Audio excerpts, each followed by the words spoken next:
Hai, selamat berjumpa kembali dengan saya AR Channel dalam mengupas fitur-fitur keyboard Korg PA600. Selamat mendengarkan dan selamat menyimak. Baiklah, kali ini kita akan membedah bagian dalaman Korg PA600, bagian fitur global. Kita tekan dulu ya. Kita lihat isinya.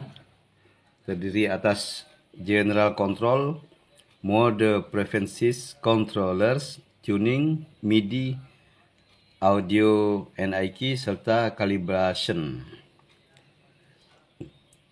Ini semuanya untuk settingan permainan keyboard PA600. Dan terlebih dahulu, saya biasanya bagian audio IK. Nah, ini terdiri atas 3 bagian: MP3 speaker, limiter, serta master IK. Di MP3 speaker terdapat 2 bagian: MP3 player, ini untuk volume song istilahnya. MP3 player nih, kita memutar MIDI ataupun MP3. Ini volumenya. Serta bagian speaker. Apabila kita on kan, atau kita tekan ini ya, hidup ada tanda merah ini, speaker akan terdengar. Akan hidup speaker samping ini ya. Namun apabila kita matikan, nah ini ya, dia akan bisu. Jadi keyboard bisu dia. Namun untuk di sound luar, dari outputnya akan keluar, akan ada suara. Namun di speaker body menjadi bisu dia. Jadi kita hidupkan. Yang berikutnya bagian limiter. Nah, ini settingan output saya settingannya seperti ini. Jadi gainnya nggak terlalu besar, release-nya 70 aja, attack 1, threshold decibelnya saya minusin jadi minus 10, rasionya NVIDIA 1 saja ya, seperti ini. Jadi dari keyboard outputnya enggak terlalu besar. Nah, jadi rasionya kita pakai global limiternya kita on kan, seperti ini ya. Dan berikutnya master IK, saya pakai flat aja ini, kecuali kadang-kadang dari soundman-nya kadang-kadang ada yang ya gimana gitu kan ya, kita main di sini, setting di sini. Ada juga settingan yang lama saya ya, seperti ini. Nah, ada juga settingan yang agak tinggi ya gainnya, terus low, high, mid, high, serta high-nya agak tinggi. Namun biasanya saya pakai flat saja ini ya. Kita tekan menu untuk melihat yang lain. General control sepertinya ya nggak perlu dioprek aja lah, nggak perlu dioprek. Namun kalau kita untuk membuat style memerlukan metronom. Nah, ini volumenya, volume metronom di sini. Nah, ini.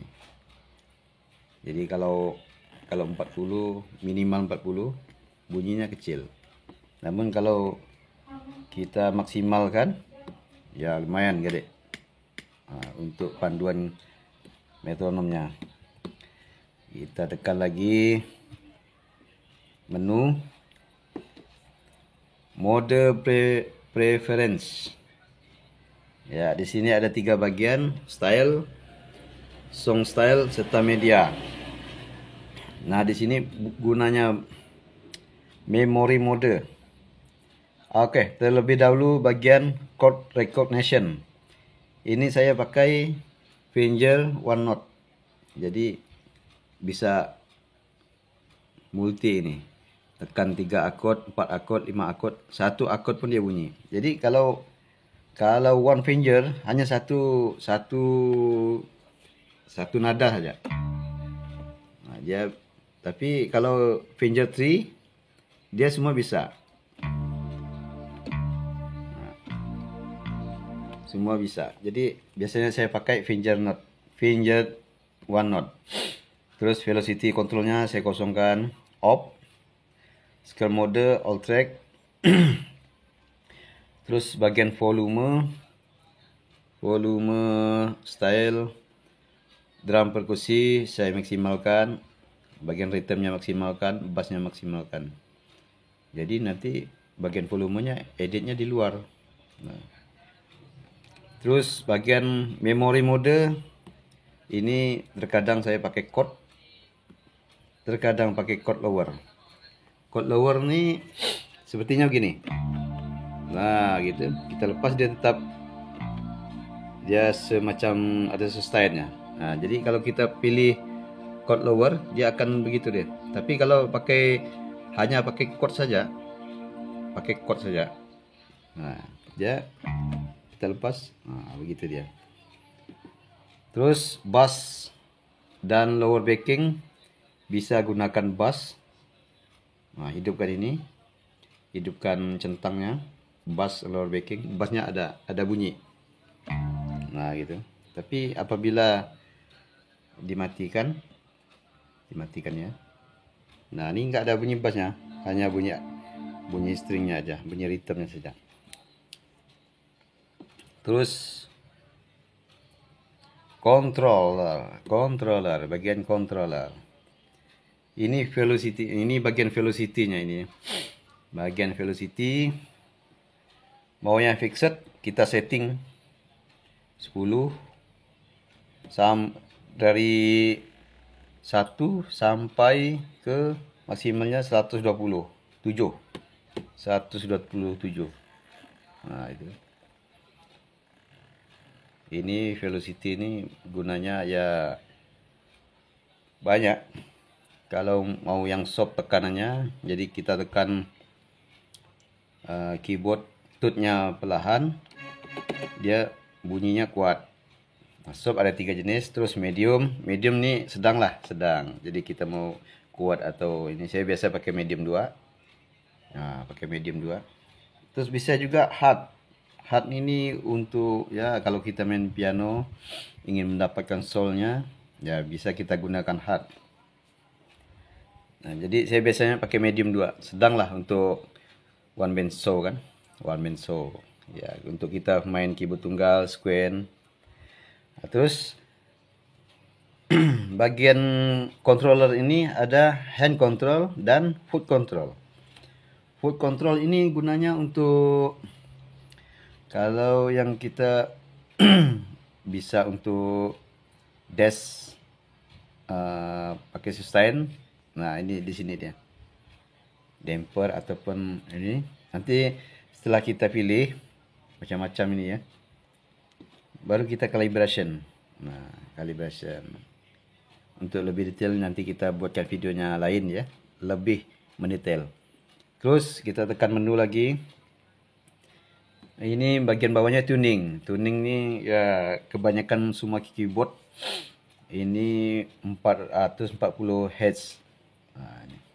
Atau di sini lebih tepatnya 0 ini ya. Kalau di PA600. Terus ini basic ya. Basic, terus ada transpose control. Nah, ini transpose control ya saya makanya in real time. Terus bagian centangnya yang ini saya pakai nih, transpose applies to player. Nah, ini bagian position, scale and transfer position, post keyboard dan atau pre scale. Nah, scale ini ya ini memang bawaan dari pabrik, jadi nggak ada saya oprek-oprek. Ya begitu ya.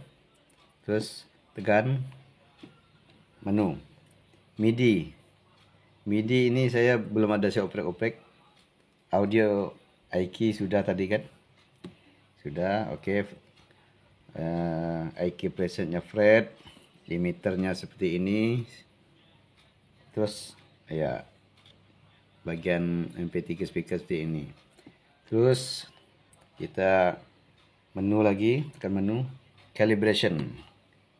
Calibration ini untuk penyesuaian, penyesuaian pada layar. Tekan saja ikut pakai jari, ya, jangan diseret, tekan aja. Oke, terus di save. Nah, begitulah kira-kira bagian global, bagian dasar global yang ini ya. Terus kita exit. Ya, siap deh. Begitu kira-kira, teman-teman.